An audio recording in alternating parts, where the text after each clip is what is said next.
The reason Kamala's in the White House is because of the DEI deal Biden cut with Bernie. And, of course, her whole history is DEI, diversity, exclusion, and equity. What about white females? What about any other group? When you go down that route, you take mediocrity, and that's what they have right now as a vice president. Apparently, they feel, or a lot of Democrats feel, they have to stick with her because of her ethnic background. Intellectually, just really kind of the bottom of the barrel. I think she was a DEI hire. Maybe we should tell them it's working, right? Keep saying that stuff, guys. The comments reflect so horrifically on the Republican Party that House Republican leadership has reportedly begged Republican members behind closed doors to stop their racist attacks. Even former House Speaker Republican Kevin McCarthy spoke up to chastise his fellow Republicans. Here he is talking to NBC's Garrett Haake. I would say two attacks I've heard Republicans give that are totally stupid and dumb to do is the DEI attack. This DEI, that seems like a petty. Look, I disagree with DEI, but she is the Vice President of the United States. She is the former U.S. Senator. These congressmen that are saying it, they're wrong in their own instance. It's a bit more than petty, though, isn't it? Yeah, you know it is. Here's former Republican Congressman Adam Kinzinger calling it out for exactly what it is. This is a disgusting dog whistle. It's not even a dog whistle anymore. It's an outright whistle. What they're saying is only white men are deserving of certain positions. How did that work out, right? How'd your white man do? Today in a speech in Indianapolis, Vice President Harris stood above this fray, keeping her focus on the future and on the issues and the dangers of a second Trump term. Watch. Across our nation, we are witnessing a full-on assault on hard-fought, hard-won freedoms and rights. The freedom to vote, the freedom to be safe from gun violence, the freedom to live without fear of bigotry and hate, the freedom to love who you love openly and with pride, the freedom to learn and acknowledge our true and full history, and the freedom of a woman to make decisions about her own body and not have her government telling her what to do. In this moment, our nation, as it always has, is counting on you to energize, to organize, and to mobilize. We know when we organize, mountains move. When we mobilize, nations change. And when we vote, we make history. The GOP, stoking racism in America as the de facto Democratic nominee, focuses on the future and what is possible. It's where we start today. With me at the table, former Assistant U.S. Attorney, President of the Leadership Conference on Civil and Human Rights, Maya Wiley's here, plus Princeton University professor, distinguished political scholar, and author Eddie Glaude is here, and chief political columnist and host of the podcast In Politic for Puck, MSNBC national affairs analyst John Heilman's here. Also joining us, MSNBC political analyst Erin Haynes. She's the editor-at-large for the 19th and host of the podcast, The Amendment. Maya Wiley, the vice president, is not engaged in any of this. She has proven herself already, not just in 3 days as the de facto nominee, but in months now on the campaign trail, as focused on a rather singular message: we're not going back. And her crowds are already chanting that. Yeah, and there's a direct line, Nicolle, from the DE&I attack to Project 2025, this blueprint that says very explicitly that it wants to go after all the protections we created in civil rights laws through the civil rights movement, through the 60 years, sitting here on the 60th anniversary of the Civil Rights Act of 1964.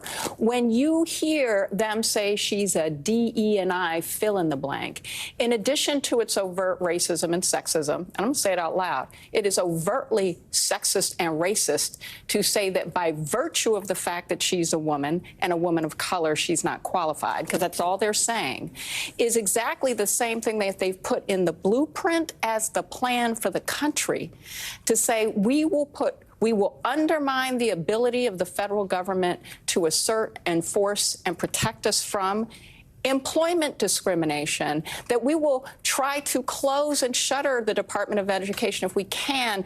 But if we can't, we'll just make sure any of the complaints of our children, whether they're being bullied because they're Jewish, by the way, or because they're Muslim, or because they're Black or Asian or anything else, we're going to take the power of them to force our civil rights laws away to protect our children in schools.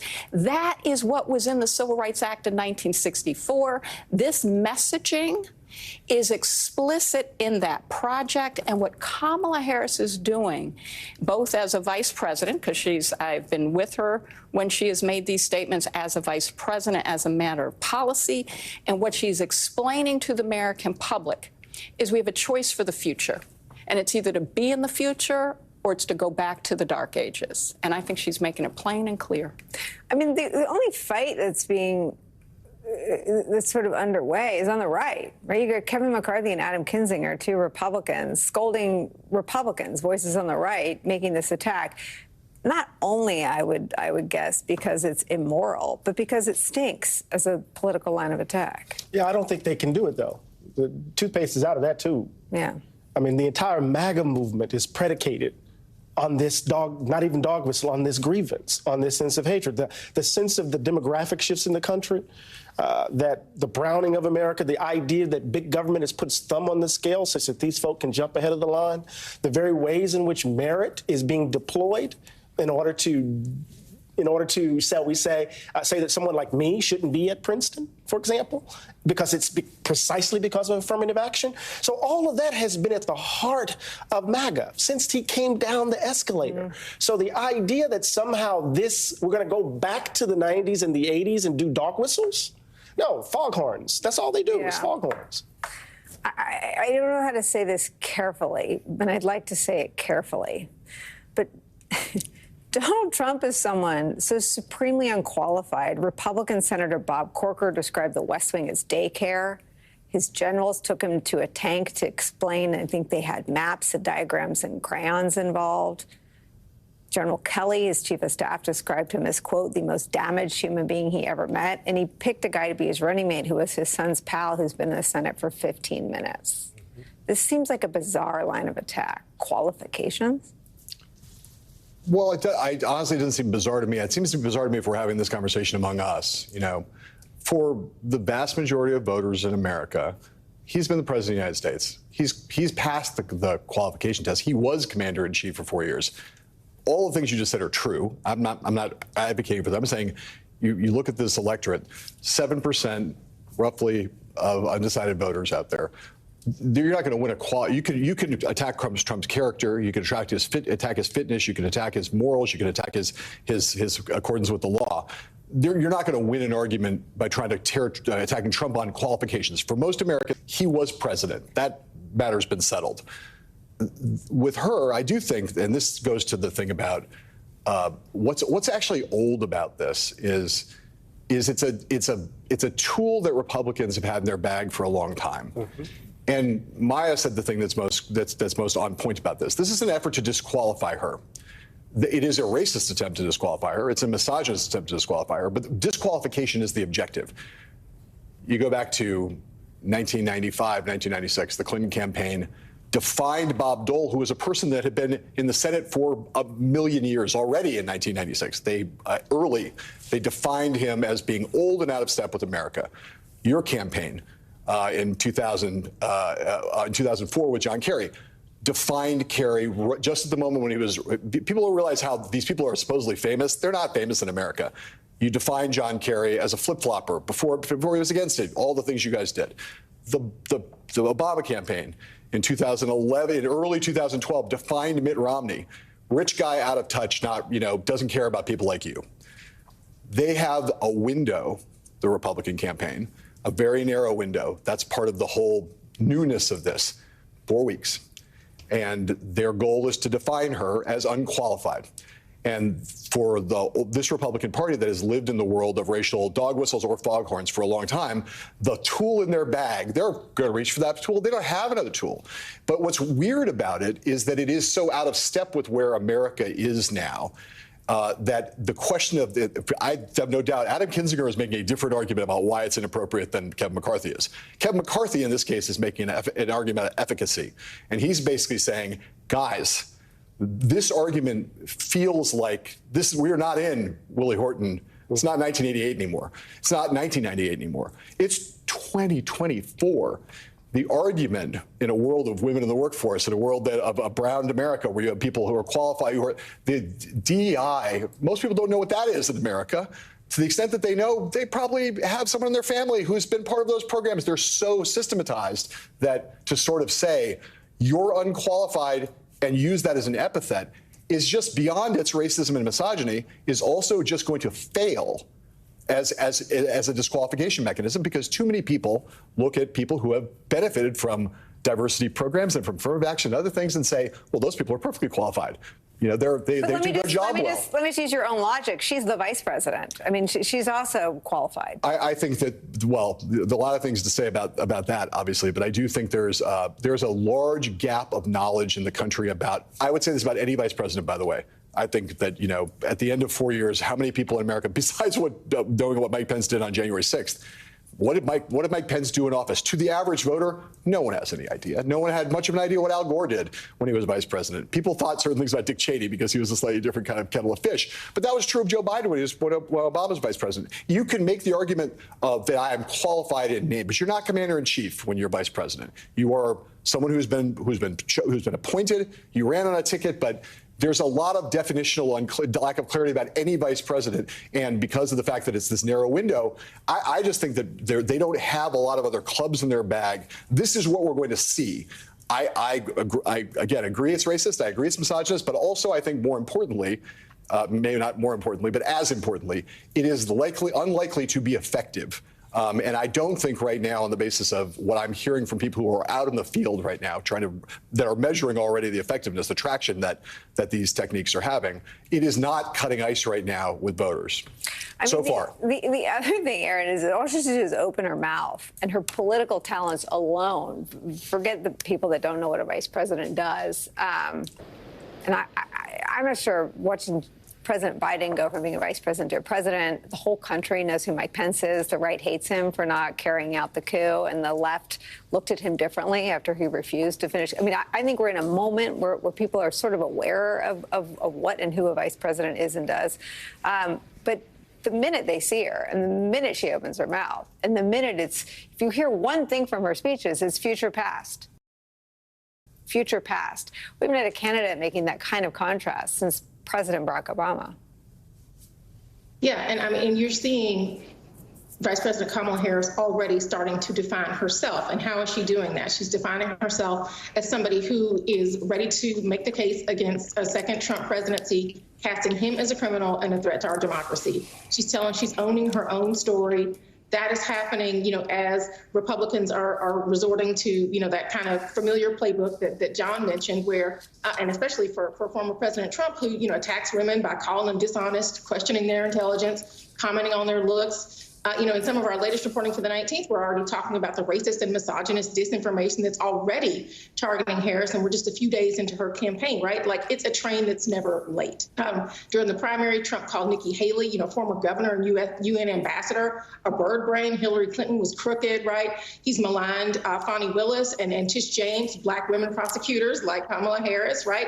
Has tried to paint them as corrupt or incompetent and accusing them of being the racist. These are not new attacks, and you know, these attacks, when Republicans make them, whether it's former President Trump or, you know, people on you know, right-wing media, or, you know, Republican politicians, like, it always says more about them than it does about the people that they are talking about. And while it may be a dog whistle to, you know, some number of Republican voters that this has worked on over the years, maybe in previous races, it is also a signal. I mean, how many women, how many people of color have heard DEI or have heard, suggestions that maybe they didn't earn the job that they got, or they shouldn't be the place that they're in. That kind of language also galvanizes them. So I'm sure that Republicans like Kevin McCarthy and Adam Kinzinger are trying to discourage Republicans from using that kind of language, because what it does is it actually energizes folks for whom that kind of language sounds familiar to get out and vote to reject that kind of language, to reject those kinds of politics.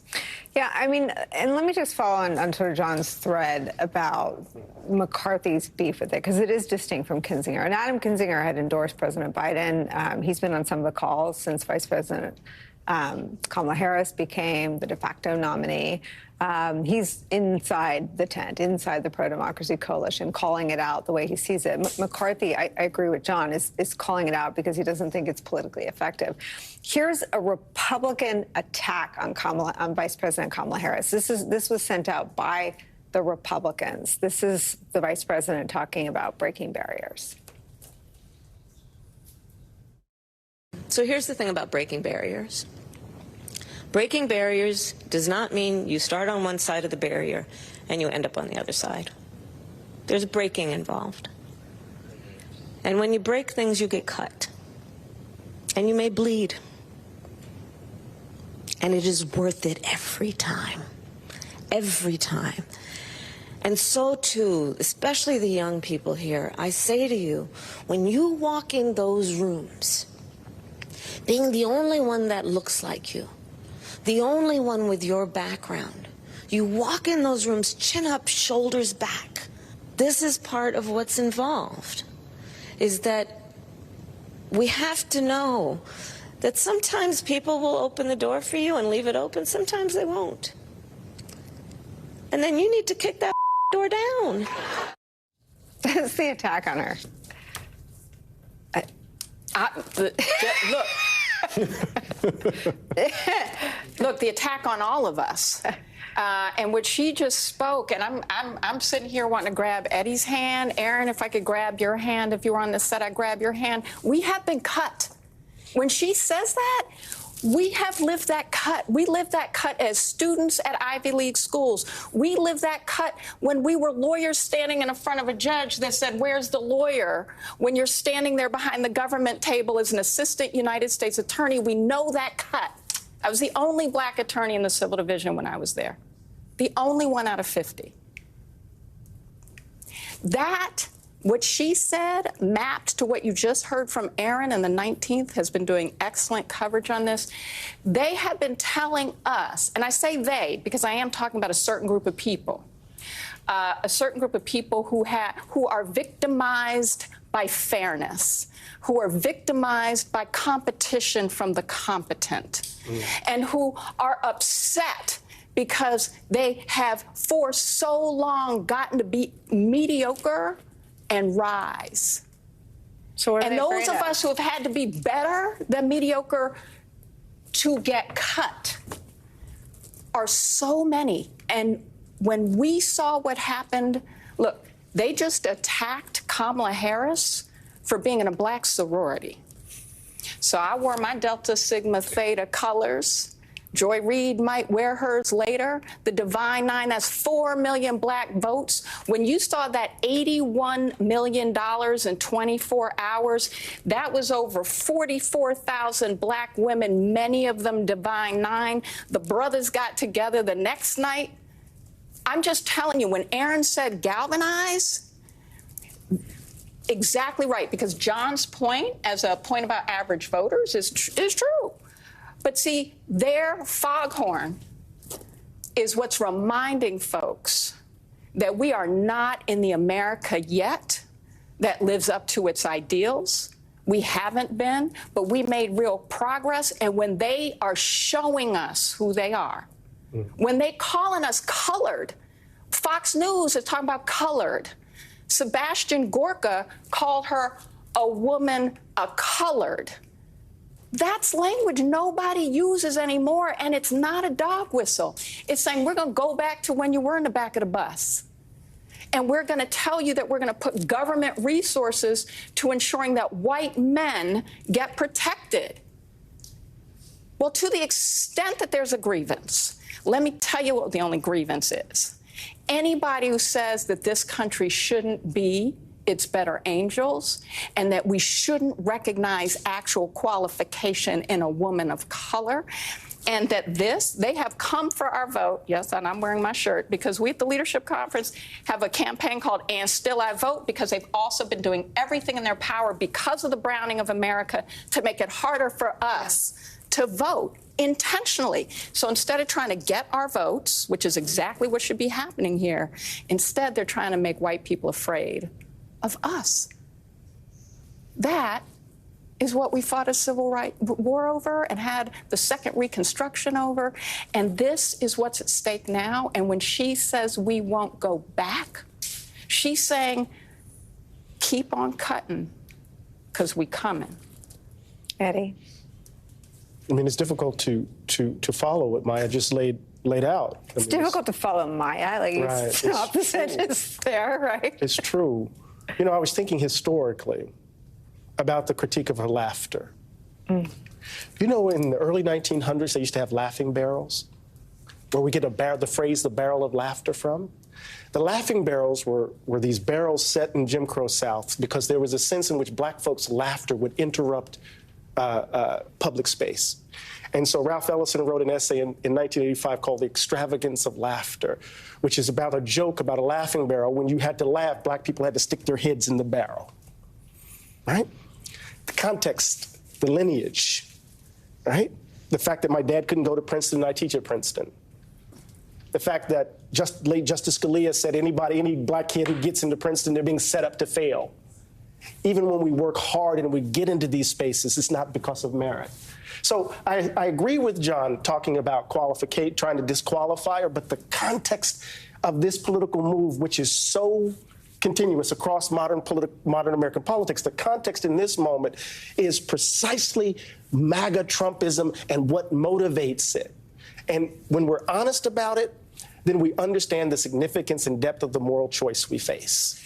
I have to sing at a break, or they're gonna do something to all my outgoing signals. But I think that the universality of the despair, though, yes, is what's been scaled, right? I mean, the despair, the taking away the votes predicated on a lie. There was no fraud. There was no fraud, and yet 48 states passed voter suppression laws that disproportionately impact communities of color. They take away the access to the ballot for communities. I mean, the despair is the sort of boil that has to be lanced, because that's what's been scaled across the electorate. Absolutely. Okay, I promise I'm coming to it. No one's going anywhere. We're just getting started. When we come back, quote, these are weird people. What one potential Democratic vice presidential pick had that to say about the MAGA movement? Tell you. Plus, Congressman Jim Clyburn referred to it as President Joe Biden's swan song. We'll talk about the president's address to the nation tonight, in which he is likely to sort of share his thinking and feelings about handing the torch to his vice president, Kamala Harris, and talk about what's next for his presidency. And later in the broadcast, it turns out that attacking women as being childless cat ladies and arguing that women should stay in marriages even if they're violent and abusive does not work politically. It turns out it does not endear you to voters. New polling makes that abundantly clear and shows that Republicans are now saddled with an historically unpopular vice presidential nominee in J.D. Vance. We'll show you the data. All those stories and more when Deadline White House continues after a quick break. Don't go anywhere.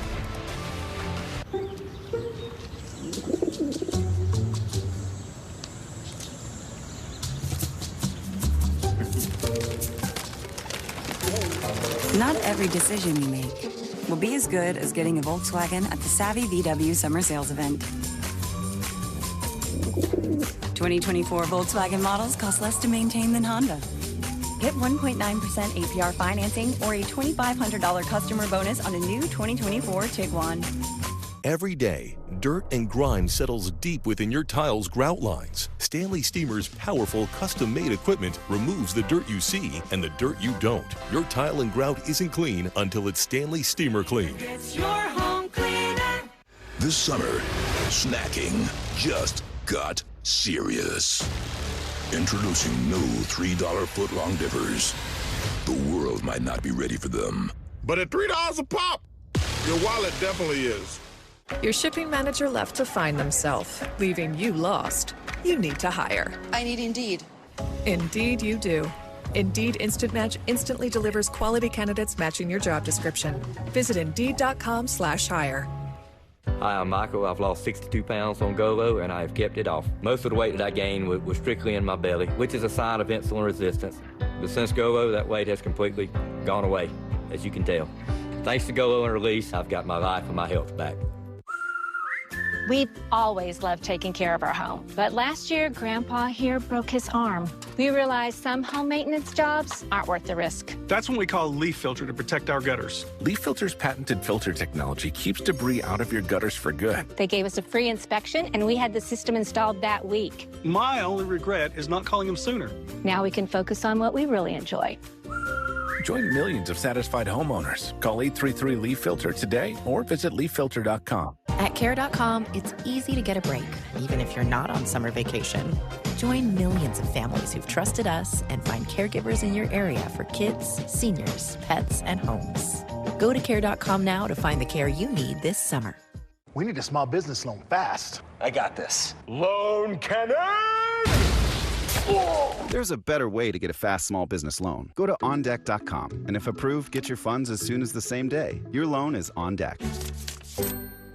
Shop Etsy for original items under $50 to get you ready for college, even if they're not. Choose from furnishings fit for the dorm, vintage finds, and more.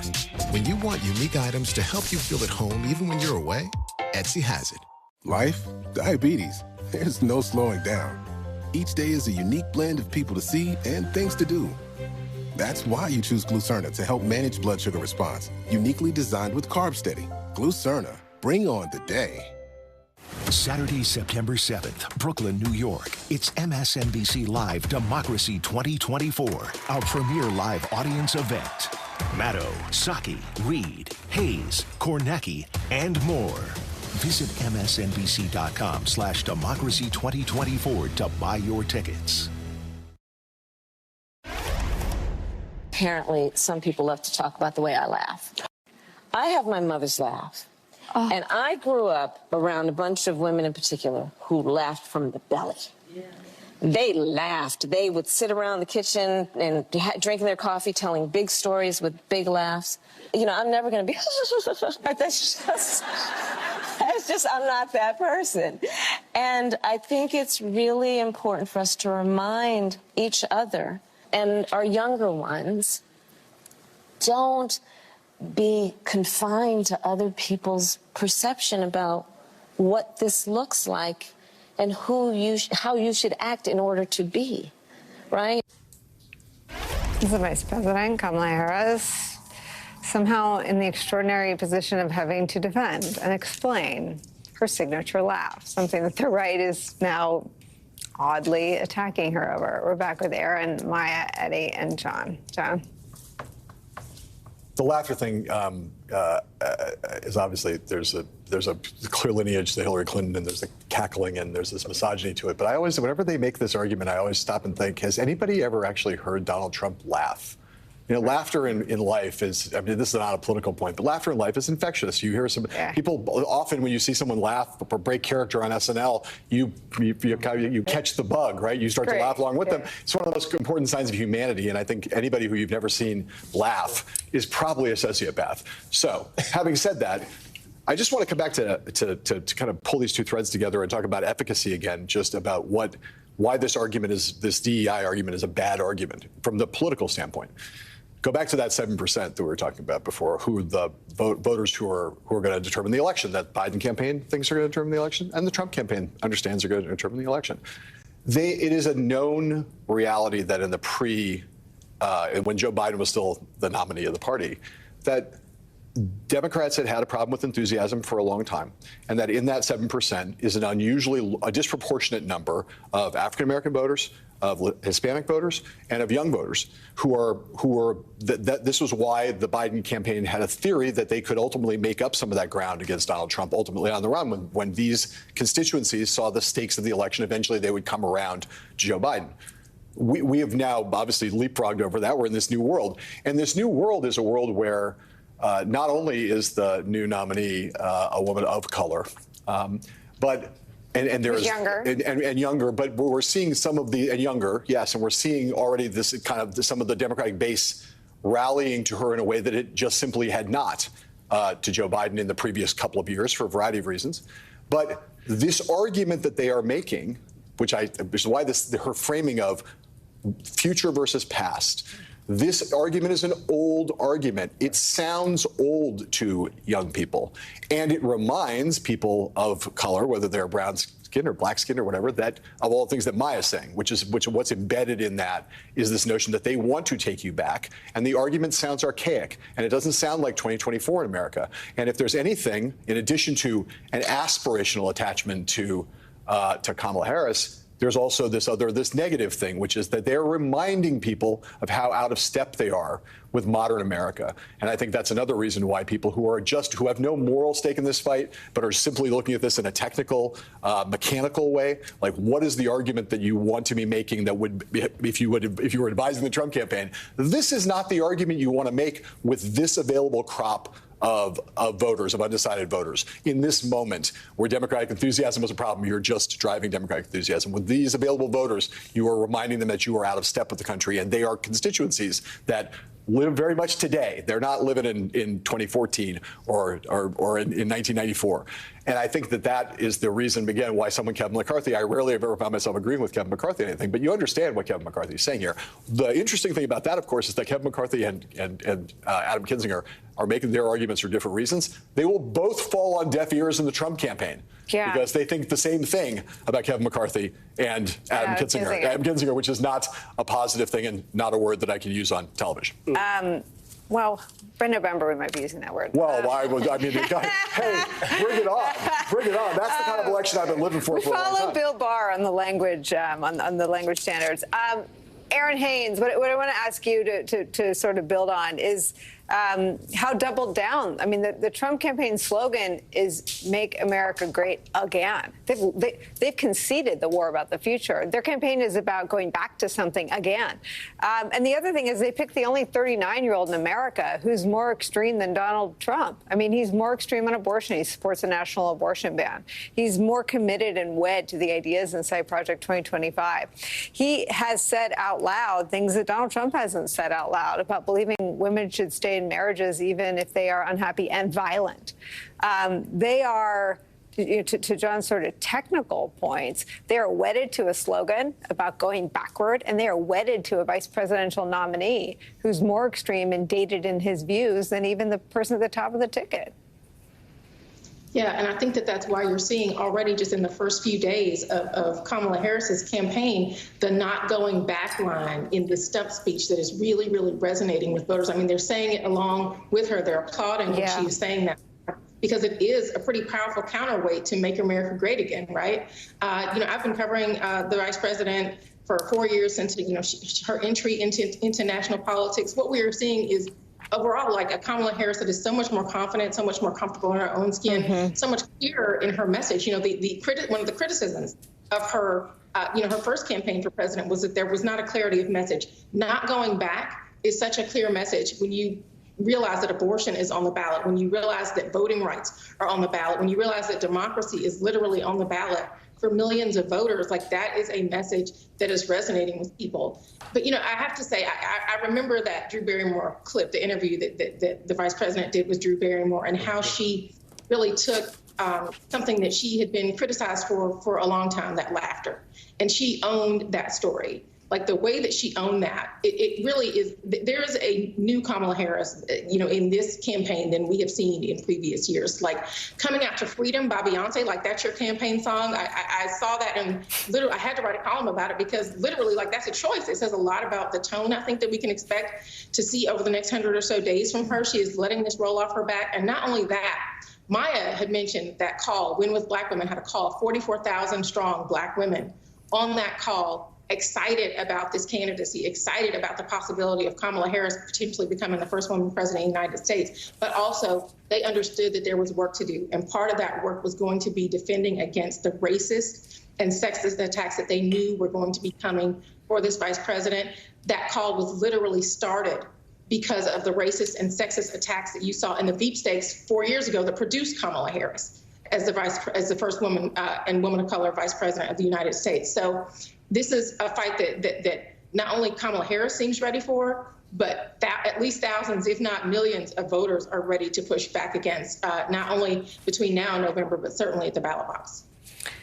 Erin Haynes, Maya Wiley, I hope you grab me next time. I will always grab you. I'm here. Thank you guys so much for this. We're going deep. We got 100 days. We can do this. Up next, President Joe Biden's primetime Oval Office address. We're learning more about what he will say to the nation and what's still to come from a president very much not finished yet. Stay with us. Sometimes Jonah wrestles with falling asleep, so he takes ZzzQuil, the world's #1 sleep aid brand, and wakes up feeling like himself. Get the rest to be your best with non-habit-forming ZzzQuil. Better days start with ZzzQuil nights. I used to think all doctors were the same. Then I switched to Oak Street Health. Instead of waiting around for me to get sick, they focus on keeping me healthy and feeling good. Hey, still got it. And the best part, everyone at Oak Street Health is experienced with people my age. At Oak Street Health, we specialize in caring for older adults like you with a focus on keeping you healthy. So don't wait. Call today. Here people get to know me the old-fashioned way. By listening. This guy takes all the notes, so my doctor is all eyes on me. Getting the care you need has never been easier because our team members work together to handle all your healthcare needs. They even gather all your medical records and health history. So switching to their doctors is easy. Call 855-263-0139 to schedule a visit and see why we are the only primary care provider to carry the AARP name. I have a structured settlement and I call J.G. Wentworth, 877 cash now. I am an annuity, but I need cash now. Call J.G. Wentworth, 877 cash now. It's your money. Use it when you need it. Call J.G. Wentworth, 877. Call 877 cash now to get a $100 gift card for a free quote. Compared with other chews, one Brevecto chew protects from fleas and ticks for 12 weeks, nearly 3 times longer. Use with caution in dogs with a history of seizures or neurological disorders. Protection that lasts longer? Bravo, Brevecto. Bravo. We need a small business loan fast. I got this. Loan Falcon! There's a better way to get a fast small business loan. Go to OnDeck.com, and if approved, get your funds as soon as the same day. Your loan is on deck. At Care.com, it's easy to get a break, even if you're not on summer vacation. Join millions of families who've trusted us and find caregivers in your area for kids, seniors, pets, and homes. Go to Care.com now to find the care you need this summer. After Homoglow cleaned our place for $19, we fired our old housekeeper. Homoglow tackled everything, from our kitchen to our bathroom, all our laundry. You just pick a date, pick a cleaner, and enjoy a spotless house for $19. At Harry's, we designed our razors to start sharp and stay smooth, so your 8th shave is as smooth as your first. And at as little as $2 per blade, they cost half of what the other guys charge. Wake up to Harry's. Get your trial set for just $7 at harrys.com/smooth. Imagine a future where plastic is not wasted, but instead remade over and over into the things that keep our food fresher, our families safer, and our planet cleaner. To help us get there, America's plastic makers are investing billions of dollars to create innovative products and new recycling technologies for sustainable change. Because when you push for smarter solutions, big things can happen. Usually for big events like this, I try to go home and sit alone to watch and listen. I think that's what I'm going to do tomorrow night. And I often joke with people that that's what I do in election nights because I don't want anybody to see me cry if the results call for that. That's how I'm going to be tomorrow night. I'm going to watch this alone because I don't want anybody to see me cry because it will be a very emotional time for me to see Joe Biden give what will be his swan song. And quite frankly, it makes me a little bit emotional to even talk about it.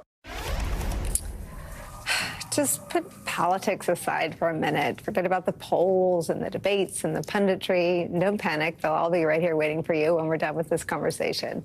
But just for a moment, think about what Jim Clyburn said there, that for him tonight, for better or worse, he will be watching his friend, Joe Biden, deliver these remarks from the Oval Office in the spirit of appreciating what we're all going to be watching tonight. Think about it at a human level. President Biden's historic primetime address that airs at 8 p.m. Eastern. It represents something seen as altogether completely rare in Washington, an instance in which someone holding great power, the most power in American politics, acts against his or her own self-interest, sets aside his or her own political ambitions purely and solely for the good of the country. For that reason, whatever the president says, between the words, my fellow Americans and may God protect our troops, will likely provide the American people with some degree of catharsis, and it'll allow him to go out completely, as his friend Jim Clyburn said there, his swan song will be on his terms.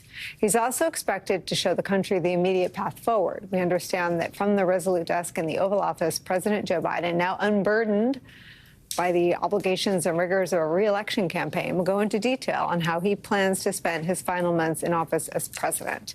And in that way, tonight ought to be energizing as well, because with no campaign to run, President Joe Biden will be free to do what he does best, lead and president. Joining us at the table, former top State Department official during the Obama administration, Rick Stengel, joins the conversation. Eddie and John are still here. I said this to you earlier today. Something in Jim Clyburn's unembarrassed love and affection for Joe Biden just cracked something open in me and made me wonder again if we can be that again. Can we love our leaders again? Can we put a spotlight on that which is good? I know we just spent 42 minutes talking about all that is bad, but it's an open question I have as we go into this really historic address from the Oval Office. Yeah, Madison was right. It requires certain kinds of people with virtue in order for democracy to work. And that means we can't drown in contempt. We can't suffocate a kind of empathy, an other regard, because we disagree. And so in this moment when so much is at stake and we're all kind of on edge, what we do is we reach for a kind of mean-spiritedness. And what happens in that moment, Nicolle, is a corrosion of the soul. The very thing that we loathe takes root in us, and then we become mean-spirited. And one of the beautiful things in the tradition out of which I come is that you gotta forgive, you gotta love, and it's not just so much an other regarding, it's also a kind of self-care. And so what I expect to hear tonight, right, is a gentle man trying to come to terms with a choice. And what I saw yesterday with Jim Clyburn is an 84-year-old man understanding what's before him, too, and seeing it in his friend. So it's all too human. It's really, to the degree that we can still be moved by our leaders, I think that's what we'll see tonight. What are you looking for? Yeah, no, it was very moving to hear Jim Clyburn, and Eddie, of course. There's a little bit of that Shakespearean thing about the Macbeth, the Thane of Quarter. Nothing became his life like the leaving of it. Our feelings for Joe Biden are increased because of his sign-off like this, because that has actually been the thing that proves that he was genuine, that he was honest, that these are values that he really lives. But it's a super important speech, but he has to do three important things. He has to explain why he's doing it. He has to say, I'm still up for the job for the next 6 months. And he has to put a lot of wind at the back of Kamala Harris, because to finish the job, he's handing off the baton. And he has to make sure that she is launching with a super amount of speed to basically do that. And that's what voters have to see as well. So it's a big job he has to do. He's going to touch a lot of heartstrings. But he also has a very practical thing, which he has to kind of push her forward. John. I love Jim Clyburn, and I loved everything about that, except here's the one thing that I disagree with it. swan song. You know, he's going to be president of the United States until January of 2025. And I think it's not just that he will have other swan songs. He will give other big speeches. He will be behind the Resolute desk again before he actually steps off the stage. But as a political matter, he is going to be Kamala Harris's partner for the next 6 months. There could be national security crises. There could be crises at the border.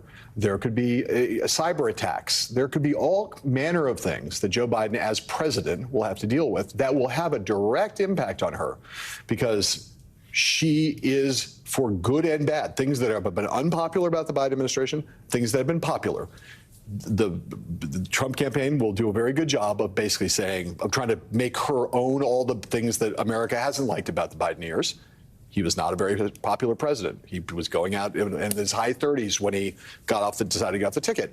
They are going to try to make her own all that and try to weigh her down with the things that are unpopular. She's going to argue that some of those things are misunderstood, and she's going to say that there are a bunch of things they've gotten done and accomplishments, all of that. But the notion that the two of them are still going to be together, even though she is now at the top of the ticket, he's still running the government that she and he together ran for 3.5 years. So when crises occur, and as in my favorite political statement of all time, Bob Rubin, former Treasury Secretary, used to say, events will occur. You know, events will occur. And some of those events will be big events. Yeah. And they'll land on Joe Biden's feet. And so to Rick's point about he needs to not only convince as a rhetorical matter the country that he's ready to keep going for the next 6 months, but he is not going to be making, this is a sort of swan song. Yeah. But there are going to be moments, I bet every dollar in my pocket that he's going to be in the center of this campaign again in an active way, not just as a rhetorical trope by Republicans or by Vice President Harris. He's going to be in the middle of things, dealing with stuff that's going to really matter on the campaign trail. But, John, events do matter, but the biggest event is the campaign. I mean, look, today, you know, Bibi Netanyahu was speaking to Congress. Have we talked about it? I don't know. Everything becomes subordinate to the campaign, and so the national security crisis, though, Rick, as you know, is a different I do, but it won't be quite DEFCON 4 of what it should be. You know, the Mario Cuomo line: "We govern in prose and we campaign in poetry." You know, she's going to have all the poetry. He's going to have all the prose. You know, we're interested in the poetry. That's what we're going to be talking about. So, I agree that events will happen, but they'll be lesser order of magnitude based on the fact that everyone's going to be focused on the campaign. Well, I certainly hope so, because the kind of events I'm worried about are events that could overshadow a lot of things. But well, and to bolster John's point, I mean, when there was an assassination attempt against ex-President Donald Trump, the country only had one president. Right. And he gave 3 speeches in 2 days, and he's the only president we had. I mean, and I think he accepts, or his cabinet accepts, the resignation of, I hear what you're both saying. They're both true.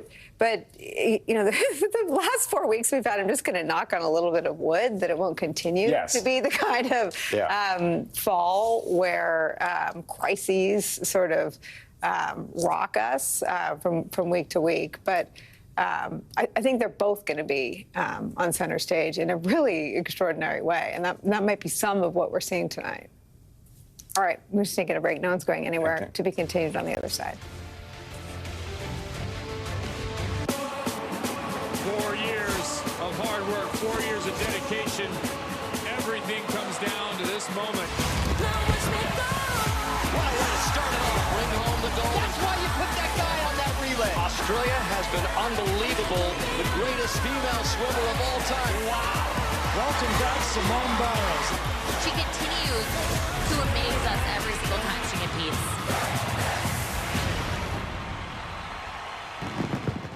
You've considered buying Balance of Nature long enough. Here is our best discount ever.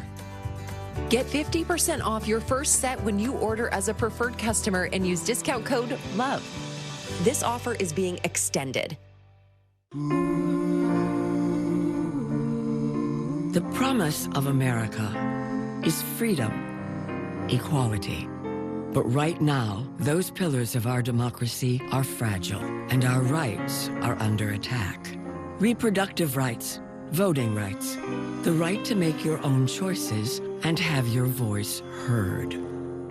We must act now to restore and protect these freedoms for us and for the future, and we can't do it without you. We are the American Civil Liberties Union. Will you join us? Call or go online to myaclu.org to become a Guardian of Liberty today. Your gift of just $19 a month, only 63 cents a day, will help ensure that together we can continue to fight for free speech, liberty, and justice. Your support is more urgently needed than ever. Reproductive rights are on the line, and we are looking at going backwards. We have got to be here, and we've got to be strong to protect those rights. So please, join the ACLU now. Call or go to myaclu.org and become an ACLU Guardian of Liberty for just $19 a month. When you use your credit card, you'll receive this special We the People t-shirt, member card, magazine, and more to show you're part of a movement to protect the rights of all people. For over 100 years, the ACLU has fought for everyone to have a voice and equal justice. And we will never stop. Because we the people means all of us. So please call or go online to myaclu.org to become a Guardian of Liberty today. Hi, I'm Jay Jackson. For almost 20 years, Abacus Life has been purchasing life insurance policies from seniors. And in just seconds, you can use the free calculator at abacuspays.com to learn what your policy might be worth. For many of my clients, selling their life insurance to Abacus was right for them and their estate plan. Don't sell or lapse your policy without going to abacuspays.com first. There are no fees and no obligations. Get the real value from your life insurance when you need it with Abacus. Hi, I'm Jason. I've lost 228 pounds on Golo. Changing your habits is the only way that gets you to lose the weight. And Golo is the plan that's going to help you do that. Just take the first step. Go to golo.com.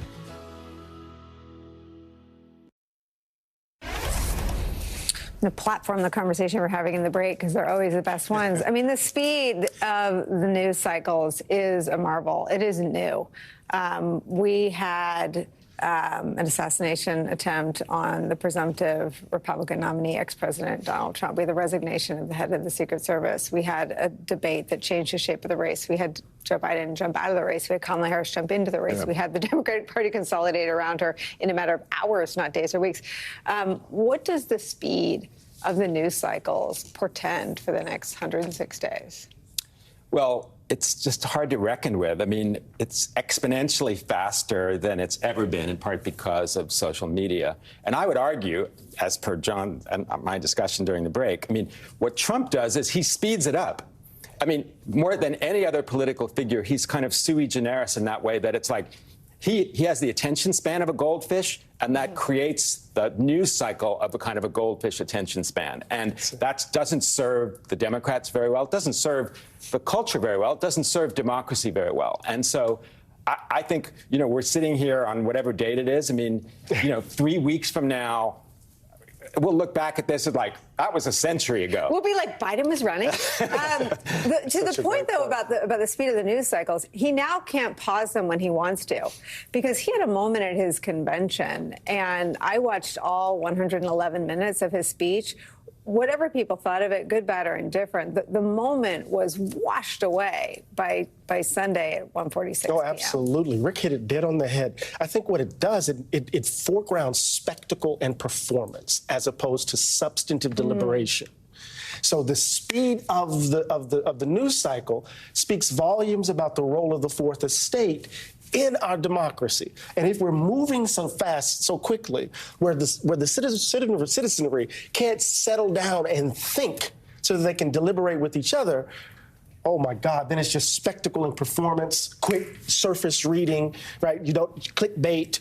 Oh my, it becomes a part of the degeneration of the process, it seems to me. And I mean, I think the anxiety He disagreed. No, I don't disagree at all. I think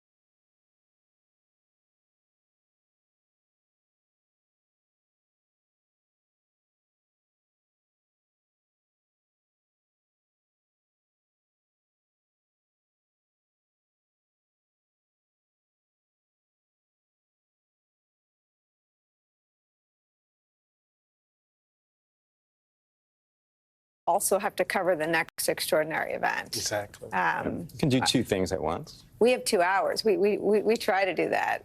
But I think it's both things. I think it's sort of the frenetic feeling of it, and it is also this extraordinary period in history. See, and I'm running into the breaks. I'm getting in trouble. There's too much news.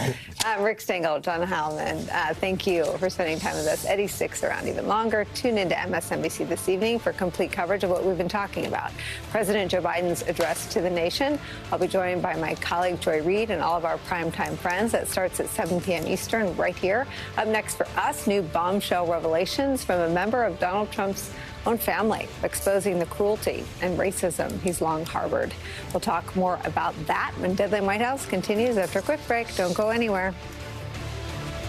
Febreze. I use Febreze Fabric Refresher every day to make my home smell amazing. On my bed, my couch, my jacket or jeans, in between washes, even shoes. Febreze doesn't cover up odors with scent, but fights them and freshens. Over 1,000 uses. Febreze Fabric Refresher. Progressive makes it easy to save with a quick commercial auto quote online. So you can get back to your monster to-do list. Really? Get a quote at progressivecommercial.com. Harlem has everything, but I couldn't find Pilates anywhere. So I started my own studio. And with the right help, I can make this place I love even better. Earn up to 5% cash back on business essentials with the Chase Inc. Business Cash Card from Chase for Business. You've considered buying Balance of Nature long enough. Here is our best discount ever. Get 50% off your first set when you order as a preferred customer and use discount code LOVE. This offer is being extended. This summer, snacking just got serious. Introducing new $3 footlong dippers. The world might not be ready for them. But at $3 a pop, your wallet definitely is. We are living with AFib, and over 400,000 of us have left blood thinners behind for life. We've cut our stroke risk and said goodbye to our bleeding worry with the Watchman implant. Watchman, it's one time for a lifetime. And there's Nellie Corda choosing her club. Wait, that's not a wedge. That's her iPhone 15 from T-Mobile. She sets it up. Shh. No need to be quiet. Switch to T-Mobile. Get 4 iPhone 15s on us, plus 4 lines for $25 a line. Your shipping manager left to find themselves, leaving you lost. You need to hire. I need Indeed. Indeed you do. Indeed Instant Match instantly delivers quality candidates matching your job description. Visit Indeed.com/hire. At over $4 a blade, shaving every day, it's expensive. Harry's 5-blade razor offers me a close, comfortable shave. Best part, refills are as low as $2 each, half of what I paid before. Go to harrys.com/shave to claim your $7 trial. Kids love summer break, but parents, well, Care.com makes it easy to find background-checked childcare that fits your summer schedule, from long-term to short notice. Give yourself a break this summer. Go to Care.com now. After Homoglow cleaned our place for $19, we fired our old housekeeper. Homoglow tackled everything, from our kitchen to our bathroom, all our laundry. You just pick a date, pick a cleaner, and enjoy a spotless house for $19. Custom Ink helps us motivate our students with custom gear. We love how Custom Ink takes care of everything we need so we can focus on the kids. Custom Ink has hundreds of products to help you feel connected. Upload your logo or start your design today at customink.com.